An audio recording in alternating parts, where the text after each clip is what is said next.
Terimalah dan ridholah pada takdir, sebab takdir Allah itu pasti yang paling sempurna, karena Allah maha suci daripada kekurangan-kekurangan.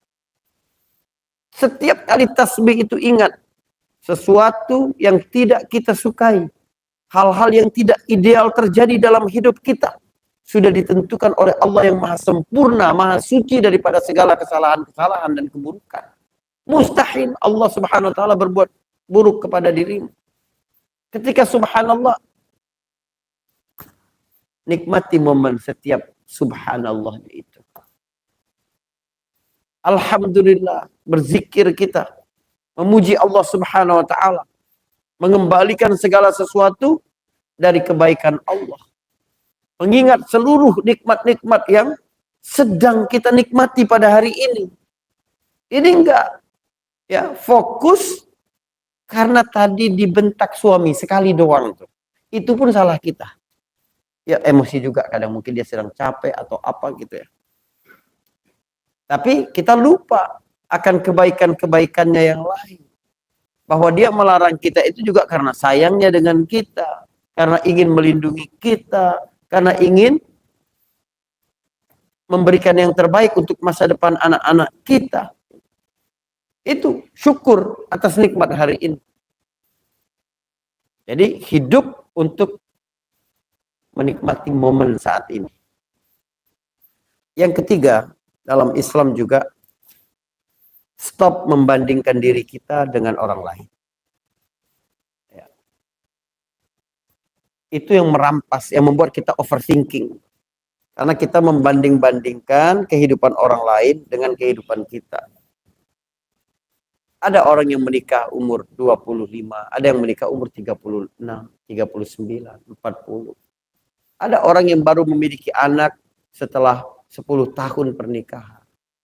Ada orang yang diuji dengan sakit, ada. Allah subhanahu wa ta'ala tertentukan segalanya. Jangan mengukur sepatu kita dengan kaki orang lain. Gak bakal cocok. Apalagi di era sosial media. Penyakit membanding-bandingkan ini telah menimpa hampir semua orang. Kita tuh dijajah oleh validasi. Kita merasa diakui kalau kita juga sama seperti itu. Orang lain itu hanya sharing, highlight aja dalam hidup dia. Kita ngira itu semua adalah hidup dia. Enggak. Ada berdarah-darahnya juga. Ada dramanya juga, ada letihnya juga. Tapi kita cuma mengambil dari media sosial si A, dia sedang liburan, pergi. Dari media sosial si B, dia sedang beli rumah baru. Dari media sosial si C, ini dikumpulin. Dikasih ke suami yang capek barusan, dimarah sama bosnya di kantor. Malang banget suamimu. Jadi saudara, berhentilah membanding-bandingkan. Apa yang Allah berikan kepadamu, itulah yang terbaik dari Allah. Allah tahu, kalau dosismu dilebihkan sedikit, ini bahaya ini orang. Ya, ini akan sombong, ini akan zalim kepada orang lain, ini akan berubah cara dia bergaul dengan pembantu di rumahnya. Ini cara dia nanti marah-marah kalau di restoran tidak sesuai dengan harapan dia. Gitu. Orang kaya baru biasa. Coba bayangin.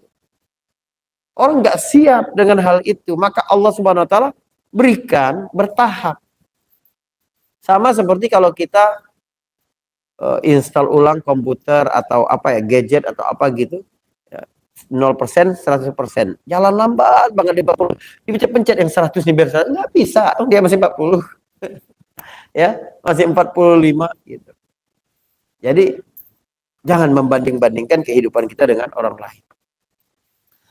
Yang keempat tadi ya adalah membuat rencana tapi menyerahkan hasil. Ini membuat kita bisa membedakan antara usaha yang maksimal dan tawakal kepada Allah Subhanahu wa ta'ala. Itu tolong diingat. Usaha kita itu bisa berbeda-beda, Bu. Ada orang yang bisa berusaha sampai 80. dia punya usaha sendiri, suaminya juga punya pekerjaan, anak-anaknya udah nggak ada lagi yang tanggungan dia, masih ada yang satu yang kuliah, dapat pula LPDP gitu ya. Kemudian ini ada orang yang punya banyak. Kita cuma dikit banget yang kita bisa usahakan. Karena saya yang kerja cuma suami ustaz. Ini pun kita, udah jangan mengeluh. Kamu fokus mana wilayah yang bisa kamu optimalkan, sisanya kamu tawakal sama Allah Subhanahu wa taala. Ada orang yang usahanya bisa 30%, berarti 70%-nya wilayah kamu berserah kepada Allah. Ada yang berusaha sampai 60, berarti 40-nya wilayah berserah kepada Allah. Namun yang sempurna tidak mungkin ada. Bagaimanapun kamu menyiapkan masa depan, bagaimanapun kamu merencanakan sesuatu, tidak mungkin sempurna karena di situ ada wilayah tawakal, husnuzon kepada Allah, ridho dengan ketetapannya, sabar ketika tidak sesuai dengan yang kita inginkan, syukur ketika kita mendapatkan poin atau level yang sekarang sudah kita sampai itu. Jadi kita sampai pada 70 saja kita sudah syukur. Itu wilayah yang kosong tadi diisi dengan syukur, sabar, ridho, qanaah, menerima apa adanya. Gitu. Kemudian apa lagi? Membantu orang lain, mengajarkan orang lain sampai bisa pada titik yang sama juga. Itu yang kita lakukan. Jadi buat rencana sebaik mungkin, serahkan hasil kepada Allah Subhanahu wa taala. Baik. Lalu bagaimana kita menikmati hari ini gitu ya dalam konsep Islam. Dalam konsep Islam itu setiap hari harus dimulai dengan syukur. Kita bangun tidur saja itu mengucapkan alhamdulillah. Selesai makan kita mengucapkan alhamdulillah. Selesai melakukan satu perbuatan baik alhamdulillah, bi ni'matihi tatimmus shalihat. Jadi luangkan waktu setiap hari itu mengisi jurnal syukur dalam hidup kita. Ya, matikan handphone, ya, gadget, jauhkan dulu, hanya untuk mengenang-enang, hanya untuk mengingat-ingat apa saja kebaikan-kebaikan yang telah Allah berikan dalam hidup kita. Syukur ini, saudara, adalah cara kita untuk melihat segala sesuatu itu dari sisi baiknya. Itu syukur. Syukur itu bagaimana kita reframing atau mengemas ulang, membingkai ulang persoalan. Gitu. Anda misalnya, apa persoalan Anda? Suami itu main futsal terus Ustadz misalnya. Atau sepedaan terus gitu. Coba dibingkai ulang, reframing. Alhamdulillah berarti suamimu tidak hobi pada hal-hal yang haram. Ya, dia pergi main olahraga segala macam. Memang terkadang ada rasa sebel tuh. Harusnya akhir pekan bisa lebih banyak dengan keluarga. Tapi berarti kamu masih punya suami. Kalau kamu sebel suamimu pergi sepedaan berarti suami masih ada. Ada banyak orang yang tidak punya suami gitu. Sampai mau rebut suami orang gitu misalnya. Nah, tapi coba cara kita membingkai ulang begitu. Ya, ketika seorang suami gitu merasa bahwa kok masakan istrinya ini aduh hambar banget apa banget, bingkai ulang gitu. Oh ini cara Allah melindungi saya dari darah tinggi, garamnya nggak banyak, cara gitu-gitu caranya. Jadi selalu melihat sisi baik gitu ya, gitu. Tapi darah tinggi juga kena marah. Itu jurnal syukur setiap hari harus kita buat. Yang kedua, ibu-ibu, selain membuat jurnal syukur adalah jangan melakukan, ini praktis banget. Jangan melakukan dua pekerjaan secara berturut-turut sebelum dijeda dengan satu pause dalam hidup. Pause itu apa? Berhenti sejenak. bagi seorang muslim berhenti sejenaknya itu adalah sholat atau zikir atau doa gitu ya.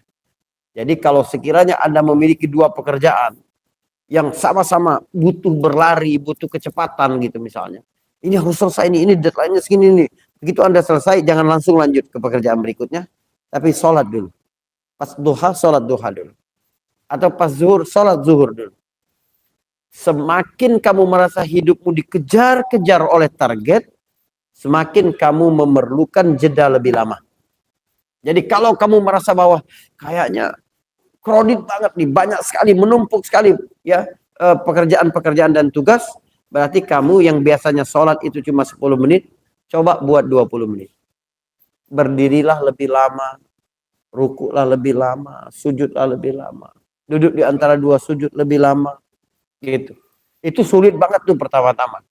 Tapi insya Allah ya, efeknya nanti besar sekali.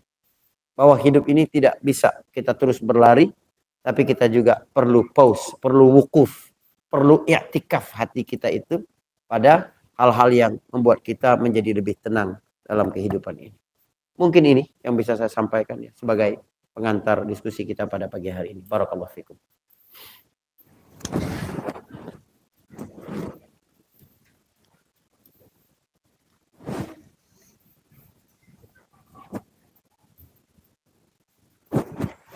Masya Allah, apa yang telah disampaikan oleh Ustadz itu benar-benar sangat mengena ya di hati kita semua ibu-ibu ya, untuk karena apalagi dalam kehidupan sehari-hari. Begitu banyak kecemasan yang kita rasakan, yang belum tentu itu juga terjadi kepada diri kita sendiri. Karena kita semua satu menyerahkan semua hanya Allah Subhanahu wa taala. Kita percaya Allah tuh yang menentukan takdir kita. Mudah-mudahan takdir kita semua juga dalam keadaan baik. Amin. Bagi ibu-ibu yang ingin bertanya, kami persilahkan. Ada yang bertanya?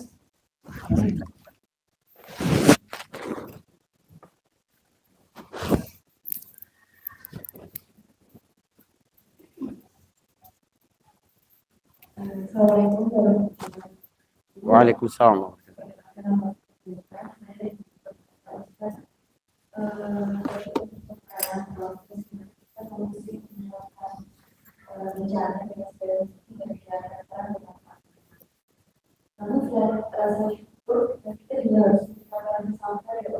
Harus?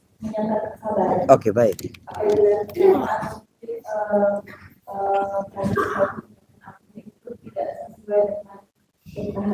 Baik, baik.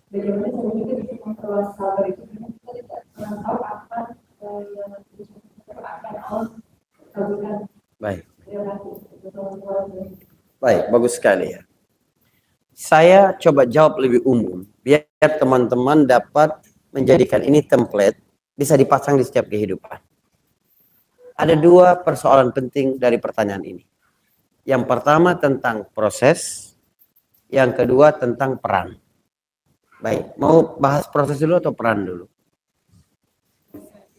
Proses dulu, baik. Dalam aktivitas kehidupan seorang mukmin, tidak boleh ada yang terlewat. 5 tangga proses hidupnya. 5. Anda bikin anak tangganya 5. Yang pertama adalah ikhtiar. Ikhtiar itu artinya memilih, bukan berusaha ya.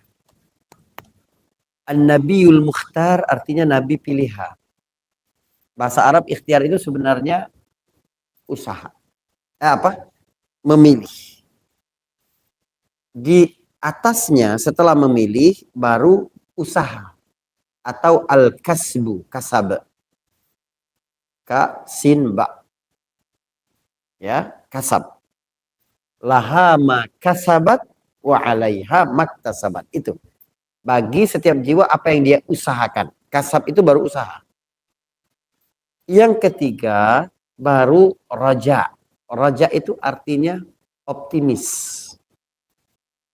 Penuh harap. Ini menjaga kewarasan kita. Yang keempat baru tawakul atau bertawakal bahasa Indonesianya. Bahasa Arabnya tawakul atau tawakal. Yang kelima paling tinggi adalah ridho atau puas dengan hasil. Jadi perhatikan, untuk membuat hati kita itu puas, ridho, maka kita harus naik melalui 4 anak tangga tadi.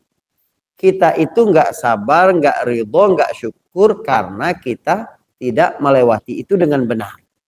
Mana anak tangga pertama tadi? Memilih. Seorang mukmin itu selalu memulai segala sesuatu itu dengan pemilihan yang tepat. Makanya ada instrumen istikharah, ada instrumen istisyarah atau musyawarah. Kita diperintahkan oleh Allah minta pendapat orang yang sudah ahli.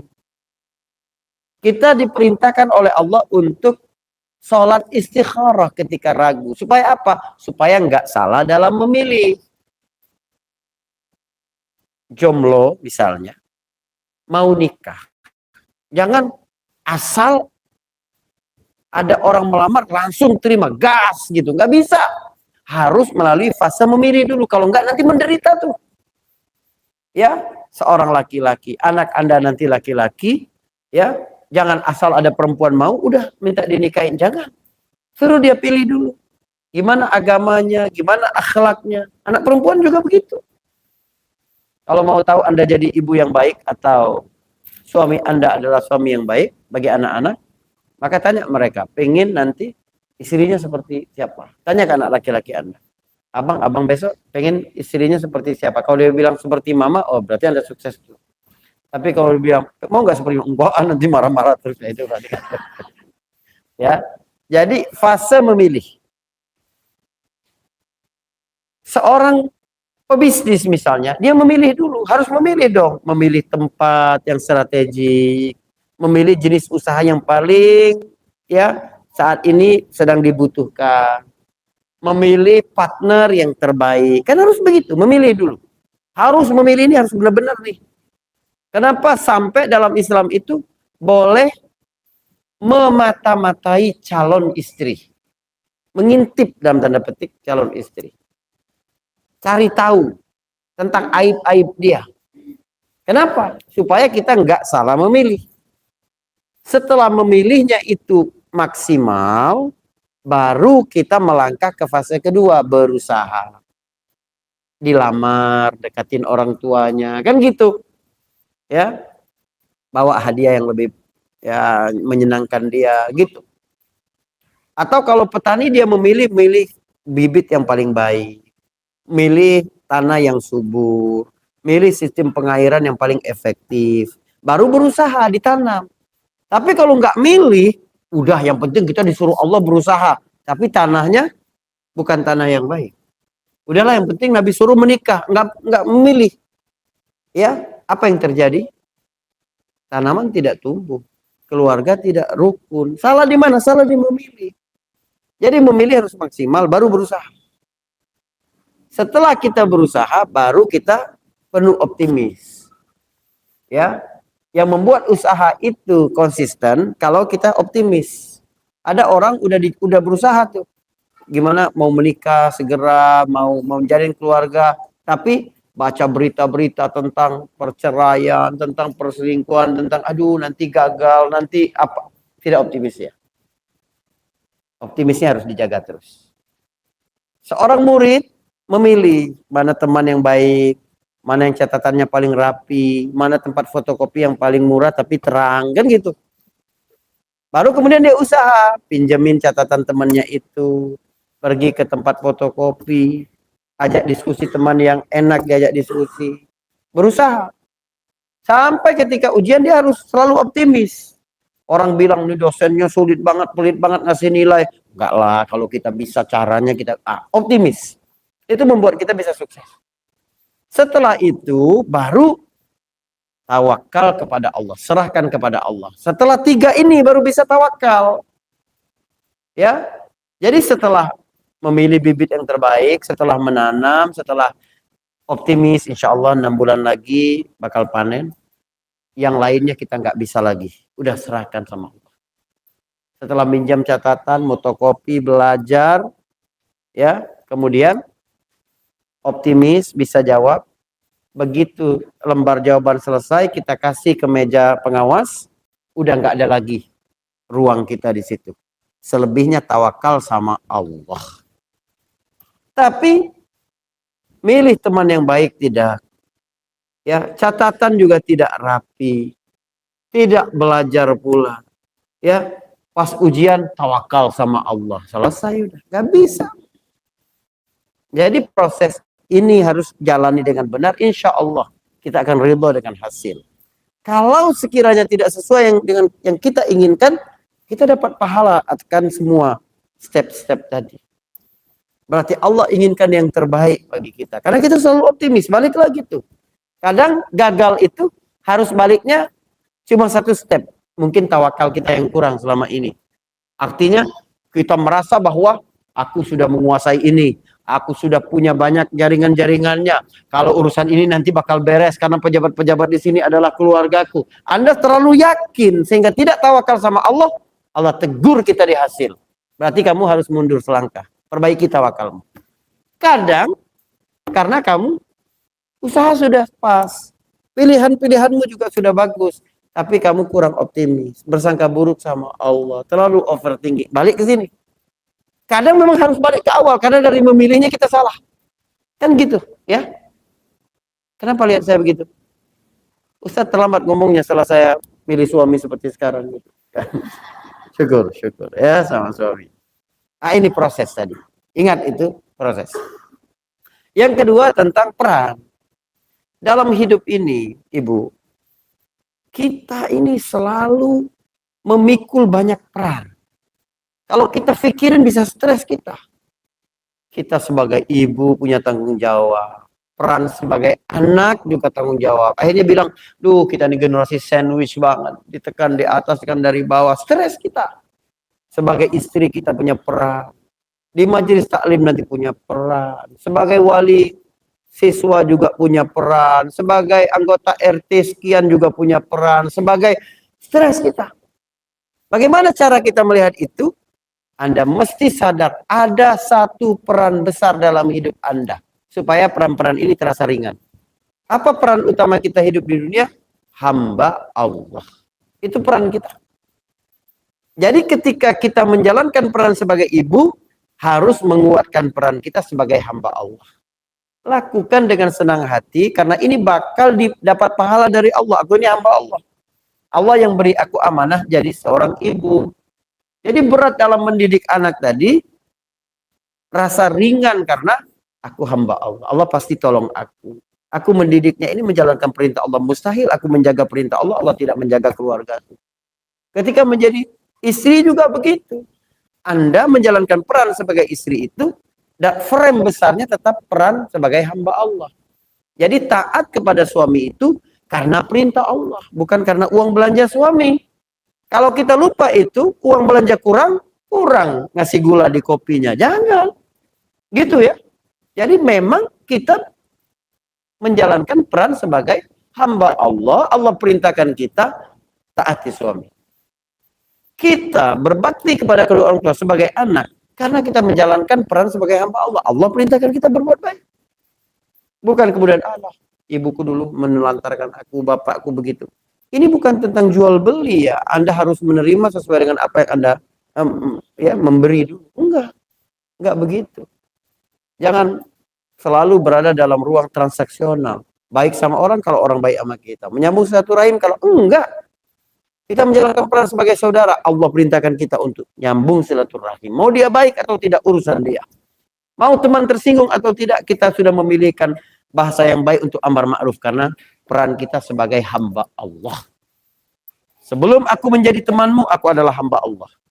Oke, kita berteman. Tapi kalau kamu mengajak begini, Allah nggak ridho. Mohon maaf. Aku nggak bisa. Tenang kita. Menjadi lebih ringan menjalankan peran-peran itu kalau kita ingat peran paling besar dalam hidup kita. Paham ya insya Allah. Ya, insya Allah itu menjawab dan saya rasa buat semua juga. Gitu. Sehingga nggak perlu nanya lagi. Nggak apa-apa nanya. Baik. Silakan.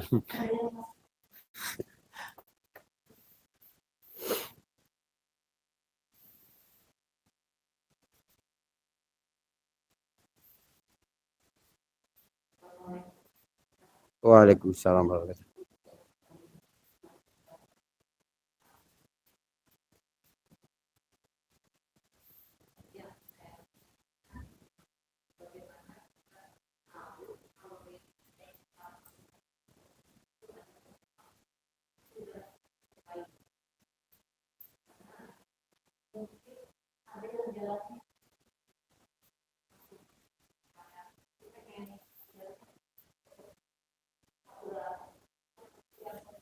Ya,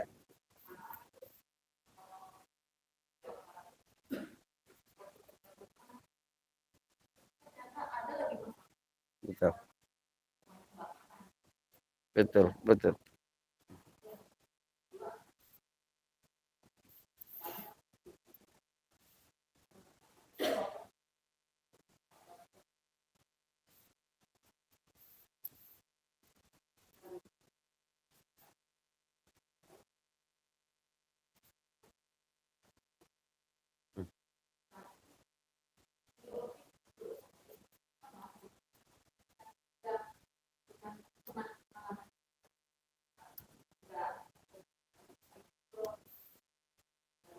Ya,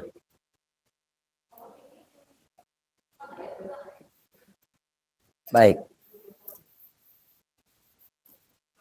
Waalaikumsalam warahmatullahi wabarakatuh. Baik. Pertanyaan yang pertama, ini sebenarnya pokok masalahnya sederhana. Ketika kita membandingkan proses kita dan proses orang lain, dan membandingkan hasil kita dengan hasil orang lain. Kok dia kayaknya hanya kayak main-main aja tapi jadi ranking 1.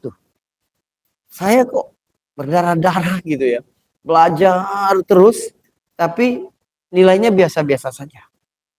Sekali lagi, Bu, jangan melihat pada hasil.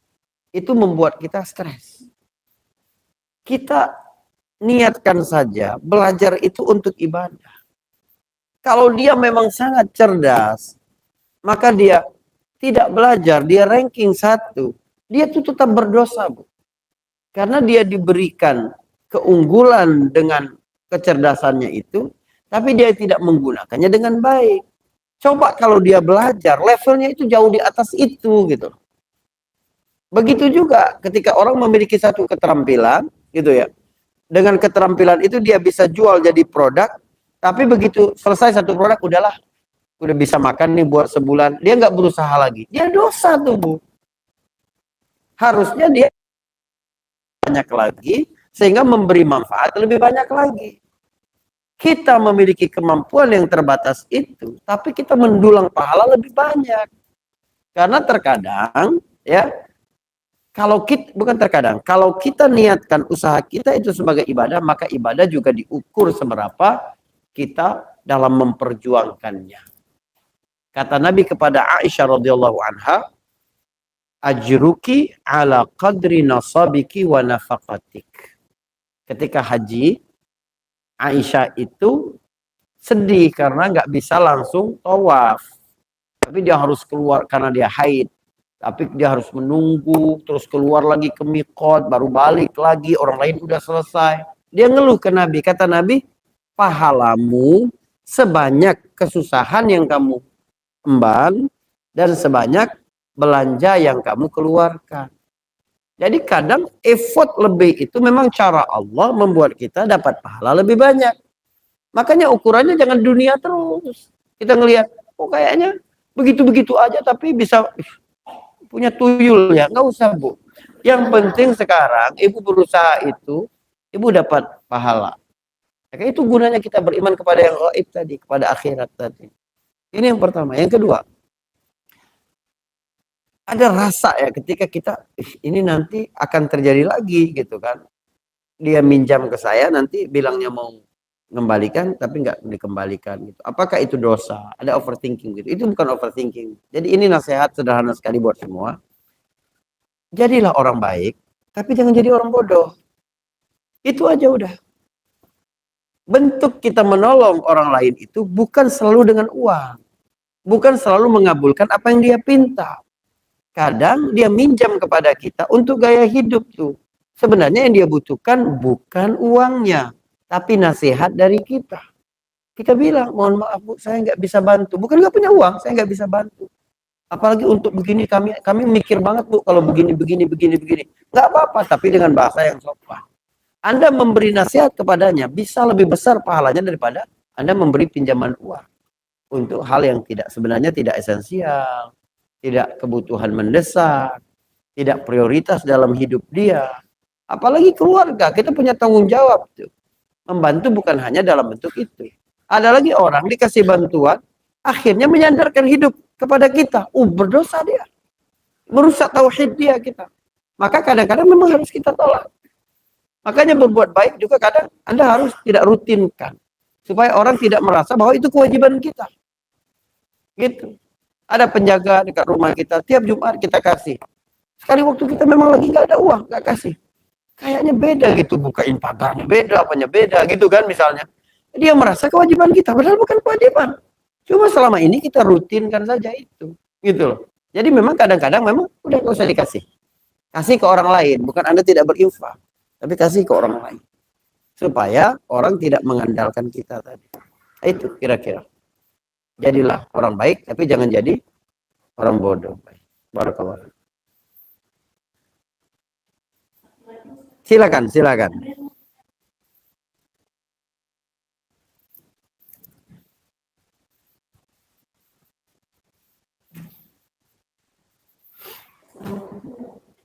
Waalaikumsalam.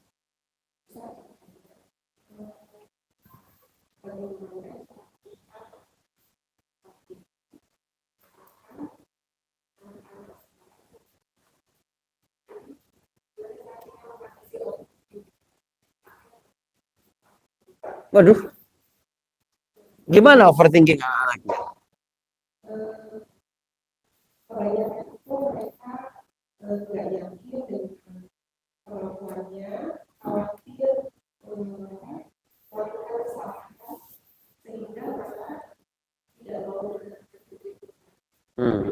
Baik. Bagus sekali. Jadi kita memang melihat ya penurunan kualitas setiap generasi. Tapi ini adalah sunnatullah. Tidaklah akan berlaku, akan terjadi kiamat kecuali yang menemuinya adalah generasi yang paling buruk. Jadi makin ujung umur dunia memang semakin rendah kualitasnya. Apa yang bisa kita lakukan? Yang pertama adalah menguatkan tauhid mereka. Menguatkan tauhid itu adalah bagaimana mereka diajarkan untuk berusaha, berupaya, punya percaya diri, tapi tidak terlepas dari akar keyakinan segala sesuatu itu atas izin Allah, dari Allah, bentuk kebaikan Allah, itu yang harus kita lakukan. Jadi ketika meminta anak kita untuk belajar, untuk ya berusaha dengan baik, kemudian menyiapkan ujian mereka, kita mesti ingat kita membuat akal kita tetap sehat, bisa mengingat dengan baik itu Allah. Jadi abang, kakak harus benar-benar kencengin tuh doanya karena semuanya dari Allah. Kita usaha ini hanya menjalankan sebab-sebab saja. Tapi segala sesuatu itu dari Allah Subhanahu wa taala. Abang belajar, kakak belajar karena memang kita nggak boleh menyia-nyiakan akal kita nggak boleh meremehkan masalah, kita harus menyiapkan segala sesuatu dengan baik. Tapi hasilnya nanti semuanya atas kebaikan Allah. Makanya ketika anak berhasil, jangan membuat dia lupa sama Allah. Anak bilang, mama aku dapat 100. Anak mama hebat. Kita membuat dia menyingkirkan Allah tuh. Begitu dia datang bilang, mama kakak dapat nilai 100. Masya Allah nak, terima kasih nggak sama Allah. Allah udah mudahin kamu. Allah itu menanamkan kesadaran terus-menerus bahwa segala sesuatu yang baik itu dari Allah Subhanahu wa taala.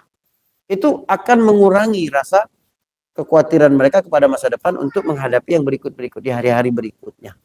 Menyandarkan segala sesuatunya kepada Allah Subhanahu wa taala. Jadi tanamkan rasa percaya diri itu bermula dari rasa percaya Allah. Kalau enggak dia jadi orang yang sombong.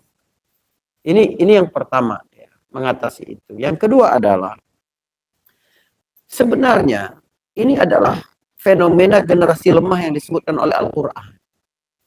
Itulah yang membuat kita khawatir anak kita nanti akan seperti apa. Allah Subhanahu wa taala sampaikan kepada kita satu tips penting. Kalau kamu khawatir akan anak-anakmu di bidang apa saja, maka cukup lakukan satu hal. Perbaiki takwamu kepada Allah.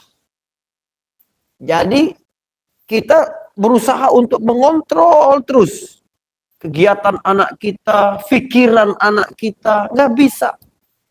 Kamu cukup lebih takut sama Allah. Dalam urusan rizki, dalam urusan akhlak, gimana kamu memberi teladan yang baik kepada anak, ketika kamu berinteraksi dengan tetangga, dengan penjual, dengan sesama pengguna jalan, dengan suami, dengan orang tua, kamu lebih bertakwa sama Allah, Allah yang akan jaga anakmu. Janji Allah. Wal yakhshal ladzina law taraku min khalfihim dzurriyyatan dhi'afan khafu 'alaihim falyattaqullah. Hendaklah orang-orang yang takut bagaimana generasi berikutnya mereka khawatir keadaan mereka, hendaklah kalian saja perbaiki ketakwaan. Maka Allah yang akan jaga mereka. Ya, itu dua hal yang bisa saya sampaikan. Baik. Mungkin itu.